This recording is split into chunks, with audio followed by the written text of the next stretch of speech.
వినాయక్ సాగర్ నుండి బాపుఘాట్ వరకు 9.2 కిలోమీటర్లు, రెండవది ఉస్మాన్ సాగర్ నుండి బాపుఘాట్ వరకు 11.8 కిలోమీటర్లు.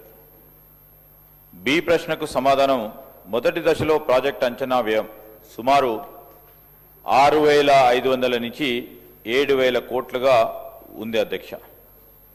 సి ప్రశ్నకు సమాధానం సుమారుగా 1,435 నిర్మాణాలు ప్రభావితమయ్యే అవకాశం ఉంది. మొదటి దశ కోసం గృహాల నిర్మాణ విలువలతో తుది ఎన్యూమరేషన్ కొనసాగుతూ ఉంది అధ్యక్ష. డి ప్రశ్నకు సమాధానం 11/1/2026 తేదీన MAUD శాఖకు సంబంధించి GOMS 16 ప్రకారం బఫర్ జోన్లో సమ్మతించిన కుటుంబాలకు TDRను